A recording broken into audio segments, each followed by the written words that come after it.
চলতি বছরের এপ্রিল থেকে মে বাংলাদেশ যেন এক অদৃশ্য আতঙ্কের মুখোমুখি।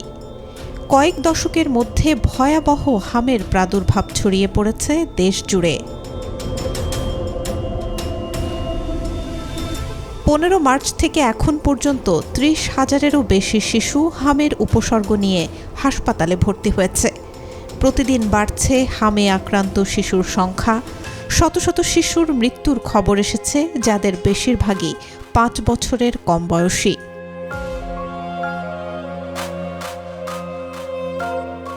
একটি হাঁচি, একটি কাশি, আর সেখান থেকেই শুরু হতে পারে মৃত্যুর মিছিল।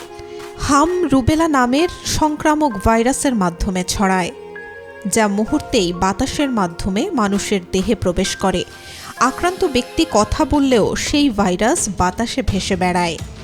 যদি একটি ঘরে 10 জন মানুষ থাকে, তাদের মধ্যে 9 জনই হামে আক্রান্ত হতে পারে যদি তাদের টিকা দেয়া না থাকে।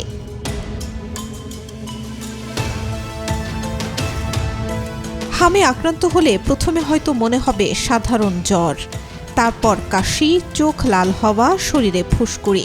কিন্তু এই সাধারণ লক্ষণের আড়ালেই লুকিয়ে থাকে ভয়াবহ বিপদ।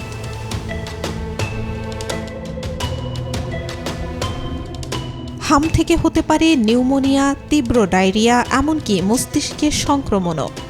শিশুর শরীরে মারাত্মক ভিটামিন এ এর ঘাটতি তৈরি হতে পারে। চোখ শুকিয়ে গিয়ে একটি শিশু চিরতরে হারাতে পারে দৃষ্টিশক্তি।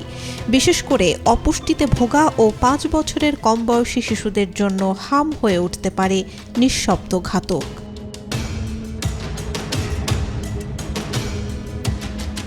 সবচেয়ে গুরুত্বপূর্ণ বিষয় হল, হামের কোনো নির্দিষ্ট অ্যান্টিভাইরাল চিকিৎসা নেই। তাই প্রতিরোধী একমাত্র শক্তি, আর সেই প্রতিরোধের সবচেয়ে কার্যকর অস্ত্র হল টিকা।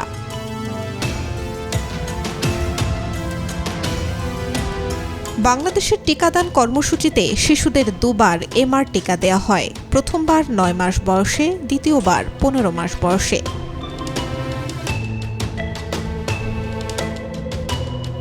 মনে রাখতে হবে, শরীরে ভিটামিন এ এর অভাব থাকলে শিশু খুব সহজেই হামে আক্রান্ত হতে পারে এবং রোগের বিরুদ্ধে লড়াই করাও তার জন্য কঠিন হয়ে পড়ে।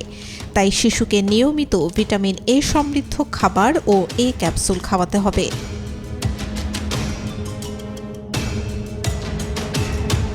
হামে আক্রান্ত ব্যক্তির সংস্পর্শ এড়িয়ে চলতে হবে।